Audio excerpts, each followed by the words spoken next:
The red gloom had long hung over the country. The sense of impending doom had spread from community to community, from church to city hall, from the humble laborers to the masters of industry, from city to state, from mother to her children, from family doctor to the once great centers of care and compassion. Now even the halls of justice had grown silent. The family farms of the nation lay abandoned, the livestock killed and buried in great pits, the main streets of every town disfigured by countless boarded-up shops and empty playgrounds. The deliberations of the legislature were sparsely attended, as the business of government had long ago passed on to the experts, and the whole emergence, spread, and progress of the great despair gripping the nation had been the incidents of a single generation. The new unelected Prime Minister, Mark Prospero, was the latest in a long line of rulers who had masterminded the contagion, a key component of which was the constitutional reform entrenched some 30 years earlier that remained the source of much pride among the people. The centerpiece of the reform was the Declaration of Fundamental Human Rights and Freedoms. Every leader since had assured the people ad nauseum that despite the loss of manufacturing jobs, the closure of family farms, the replacement of skilled work with service jobs, the steady decline in the standard of living, and the obliteration of culture and traditions, they were all better off because, unlike some horrible places in the world, run by scary dictators, they had their fundamental rights. No matter how stark the reality of their dismal lives, and even darker future faced by their 1.5 children, the people never faltered in their faith in the Constitution. Thanks mostly to the talented band of illusionists that made the grand deception work like a charm, Prospero was happy, dauntless, and sagacious. Now that the ranks of the unemployed had doubled yet again, with many of their number wandering aimlessly across the land, mere shadows of men, if not otherwise occupied by video games and drugs, he summoned to his presence 1,000 hale and light-hearted friends from among the global elite, and with this jolly band retired to the deep seclusion of one of his many gated communities. His residence was an extensive and magnificent structure, the creation of Prospero's eccentric yet august tastes. The residence had been amply provisioned before the recent economic downturn, brought on by the full imposition of the global sustainable development objectives. The iron gates would keep out the riffraff during this round of deliberations. The mood was gay. Prospero and his guests bid defiance to the contagion sweeping the land. Their lifestyles were secure. Their private jets lay waiting. In the meantime, Mark had provided for all the appliances of pleasure. The sedated masses wouldn't awaken any time soon, if ever. Now it was time to open the ball. The 4 central characters in Prospero's masquerade were well known. The first among them were the rich aesthetes, whose interest lay solely in fending off any kind of boredom, so characteristic of modern leisure. The aesthetes' great gift to the nation was in contriving behavior in others that was responsive to their wishes and fed their sated appetites. The aesthetes were always accompanied by their buffoons, improvisatori, and ballet dancers. Following close behind these were the therapists, the next of the 4 central characters in the grand, largely fake drama, which is the modern state. The therapist prescribed care, as if it rolled off an assembly line, with sound technique and effectiveness. It was the therapist who transformed neurotic symptoms into directed energy, maladjusted individuals into well-behaved, well-adjusted ones. The ends were a given, and a therapist never engaged in moral debate. Truth was displaced as a value and replaced with the most up-to-date psychological therapies and pharmaceuticals.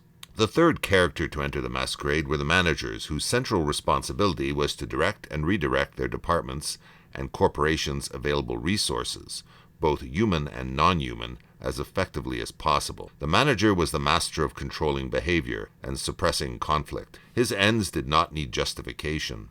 His concerns, as with the therapist, was with technique, transforming people and things into a finished product. The managers didn't know it, but their effectiveness was in reality a masquerade, all of its own, a masquerade of social control. They had come to the right place. Finally, the 4th character entered the ball. These were legion, all masked, in great columns moving in perfect synchronicity. The other characters and guests bowed at their arrival, for these were the experts, but not just any experts. These pillars of society possessed the sacred knowledge, the managerial and bureaucratic expertise. These were the greatest magicians, illusionists, and wizards of them all, for only they knew that such expertise was a mere moral fiction, since the kind of knowledge which would be required to sustain it did not exist. Like the clergyman, lucky enough to pray for rain just before the unpredicted end of a drought, these experts could always rely on their managerial expertise producing unsystematic effects that did often enough coincide with the promised results, even though these results were always entirely coincidental. Mark Prospero was delighted. With the ball ended, and the worst of the contagion burnt out, and after all the wine was guzzled and all the chicken and cream sauce devoured, he would order the iron gates open once again, so that his masters of illusion could once more work their magic. These were the great traders in moral fictions, most notably in the fiction of the utility of the state's good works, and above all in the fiction of the fundamental rights that kept people content and the modern state afloat. This concludes the Masque of the Modern State, based on chapters 3 and 6 of Alasdair MacIntyre's classic After Virtue, with a tip of the hat, of course, to Edgar Allan Poe. Although not directed specifically at legal universalism or so-called fundamental rights, MacIntyre's analysis of how these four characters, or as I would call them perhaps archetypes, are used in the modern post-Enlightenment state to conceal beliefs that are in fact pure fiction, is entirely on point here. It takes all that the liberal aesthetes, therapists, managers, and experts can muster to make us believe these rights actually exist, and the modern state is rational. It has to be one of the most brilliant feats of magic ever devised to convince themselves, as well as the people, that the positive laws of our legislatures and the decisions of our judges, both organs of the state, could be controlled or restrained by mere words, these written in high-minded language in documents called constitutions, bills of rights, charters, or declarations of the rights of man. The truth, as demonstrated by the emergence of the total state throughout the West, is that these words not only fail to control the state, they are themselves tools of authoritarianism. Take Ireland, which without a written constitution preserved for centuries Ireland's fundamental character as a Catholic nation, including an absolute unquestionable ban on abortion. Check out my video on this in relation to Irish writer John Waters and his take on natural law. What happened then when Ireland took those unwritten laws and put them in a written constitution? They turned them into man-made laws, and man-made laws can be repealed. They were, and those inalienable rights are no more. The notion of overarching fundamental rights is of course nonsense. To be clear, these rights have often been mixed up with pre-Enlightenment notions of natural law, as reflected in the writings of Cicero or Thomas Aquinas. They are totally different, as I will explain in a future video. As MacIntyre explains, rights have to be rooted in community. Backstopping an imaginary international world order doesn't change the fact that the world still is made up of communities, people, nationalities, some of which are states. Universalism, on an international scale, presupposes something that does not exist, a single, homogeneous humanity. Humanity is a bit more complicated than that. Rights, says MacIntyre, presuppose the existence of a socially established set of rules. Such rules only come into existence at particular historical periods under particular social circumstances. They are in no way universal features of the human condition. It turns out, before the Enlightenment, or even the late Middle Ages, coming into the world came with a welcome package that I call the law. These laws you didn't ask for came from your people, or community, or nation, and gave you not only your rights, but also your purpose, or telos. Law and morality were united. In fact, ancient Greek and Roman languages didn't even have a word for morality, and the idea of human rights, in quotes, as we understand the word today, didn't exist in any culture until around 1400. So how fundamental were they? MacIntyre looks to Aristotle to describe a world very different from our own, the world of modernity. Aristotle is probably just one of many who could have described the old order and how people functioned within it. In his Ethics, Aristotle tells us about a time when man started off as he happens to be, in quotes, but was able to realize his essential nature, again in quotes, through ethics. Life had a purpose, but you would have to work at it. With diligence, you might discover that essential nature, if you lived a good ethical life. MacIntyre writes that Christianity didn't change this in a fundamental way, but added the purpose of the next life, a metaphysical purpose, and some new Christian virtues to get there. The key here is that we are entitled to an inherited law and a life with a purpose. Enter the Enlightenment, and all this changes. Man is suddenly without a purpose. He is an autonomous moral being. He is to live a lonely, isolated, individualistic life. What the Enlightenment calls freedom, I would argue, represents a destruction of our birthright, those laws and customs and traditions that gave life a purpose. Now you're on your own. You're naked in the world, an easy prey, and there are plenty of predators. How many have added themselves to the long list of people who counted on the rule of law, or their fundamental rights, to save them, and were grievously disappointed to realize both are fickle, if not outright fictions. The best reason for asserting so bluntly that there are no such rights is indeed of precisely the same type as the best reason which we possess for asserting that there are no witches, and the best reason which we possess for asserting that there are no unicorns. Every attempt to give good reasons for believing that there are such rights has failed. But why persist in believing in human rights? One explanation is that they are fiction that props up another fiction. The concept of rights was generated to serve one set of purposes as part of the social invention of the autonomous moral agent. It is no coincidence that the first law struck down after Canada got its Charter of Rights in 1982 was a law that gave workers a guaranteed day off on Sunday. The problem was, this was a Christian day of rest. Can't have that. Now, and ever since, not only is Christianity continually the target of those who love their human rights, workers can work their 2 or 3 jobs 7 days a week. Intermediary institutions that come between the state and the atomized individual are frequent targets of those lovers of human rights. The great philosophers inherited all these moral notions, like the importance of telling the truth, keeping your promises, the sanctity of marriage. But now, according to MacIntyre, these all had to be justified. The philosophers tried in turn. David Hume tried the passions. Kant's universal law tried to justify morals based on reason. Kierkegaard as choice. According to MacIntyre, they all failed. Much like legal philosophy, Enlightenment thinking is trapped in its universality, that there is one morality inherited by all, presumably rational human beings, and that somehow this translates into a grand scheme of human laws and moral principles. That is a tall order. It is also plainly false. Anyone with eyes can see that the world is full of people living under different legal and moral systems, all lumped together in so-called nation-states. Legal universalism means more than human rights and one global legal regime. It also applies to the universal application of laws within a nation-state. These states are treated as containers into which you can pour all manner of humanity, and apparently by some magic, they are all suddenly subject to the same laws, the positive laws of that state. This is also sheer nonsense.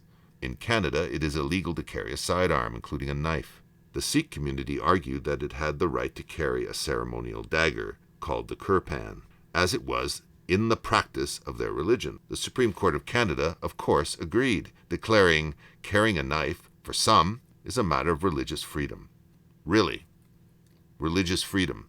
I'll put it to you that this had nothing to do with fundamental rights. Rather, the modern state must continually recognize that different people are subject to different laws for entirely non-legal reasons. In this case, Sikhs, a well-represented people in Canada, and in communities sufficiently large to support distinct systems of rules, had their separate laws affirmed. Following a familiar pattern, some Canadian laws they accept, some they don't. In this case, they didn't. We see here how so-called fundamental rights are actually used to conceal or mask the fact multicultural states have become multi-legal states. It's unavoidable and challenges in a fundamental way the notion that the state is the sole source of law. Fact is, it isn't, and it's getting harder to hide. What then are the true sources of law?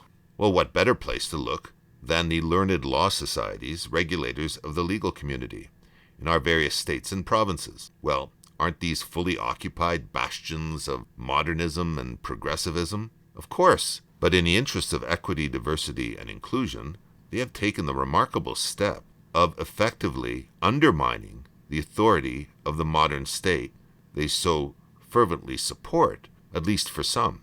A great example is the recognition of the multiple sources of native and aboriginal rights and laws. The law societies have prescribed and indeed made mandatory its study as a requirement for lawyers to maintain their license. These are amazing documents, and indeed the implications of these publications cast serious doubt on the state's purported monopoly on the law. All laws flow from a place, or multiple places of authority, including laws within indigenous legal traditions. The underpinnings or sources of indigenous law are entwined with the social, historical, political, biological, economic, and spiritual circumstances of different indigenous peoples and communities.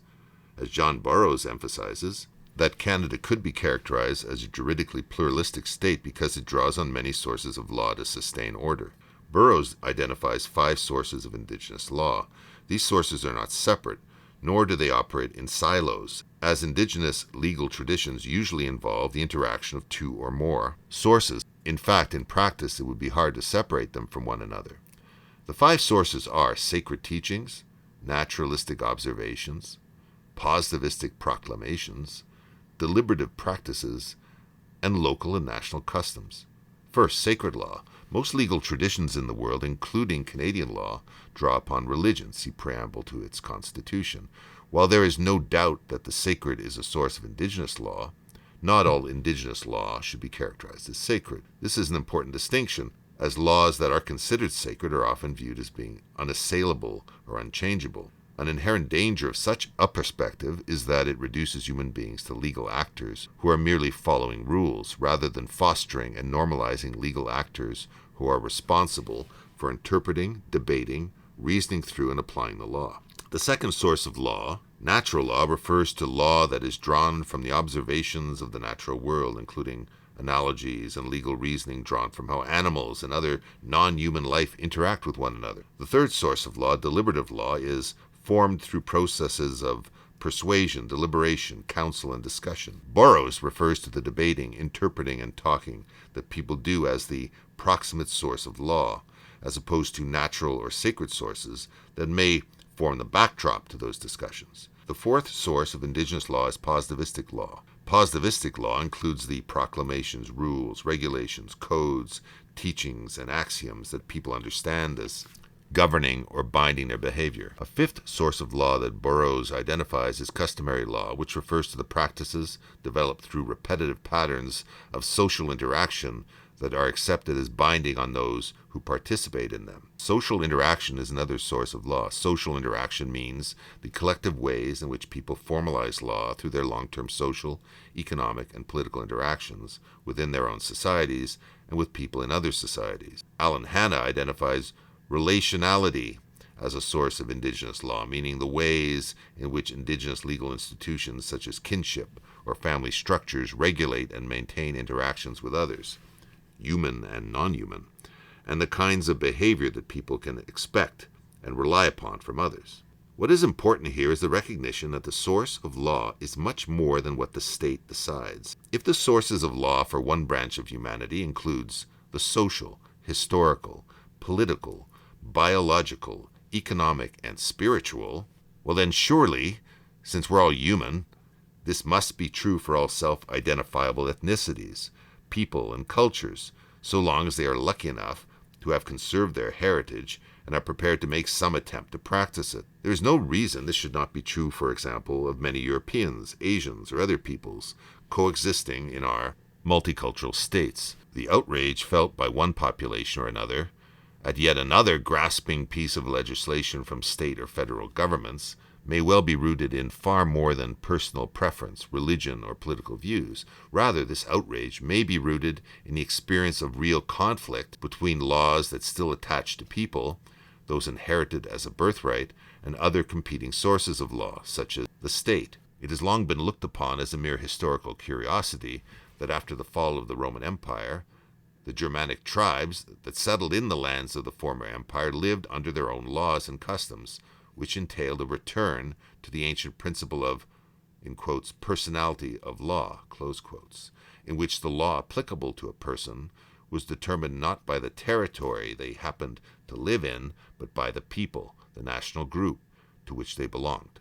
Perhaps we are witnessing a return to the personality of law, or rather, it was always there and never left us.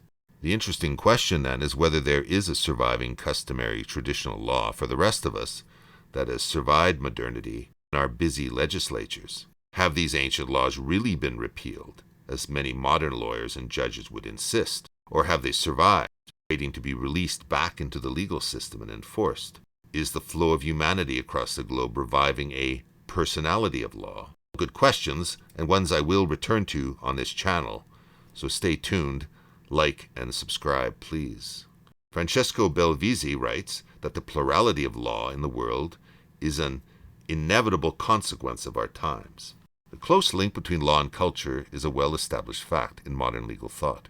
In the years to come, increased migration will erode not only national characteristics, but also European Western features. In a pluralist society which boasts a polytheism of values, one can no longer assume the absolute superiority of one's own principles over those of others. At stake here is the possibility of living together in peace in a global society characterized by conflicting legal systems. Obviously, in my view, the notion of a global society is a dubious proposition. But rather than relying on the legal fiction of fundamental human rights, looking to other sources of law, perhaps ancient ones, that attach to people, may represent a far more reliable, lasting way of resisting the overreach of the cultureless, value-free modern state.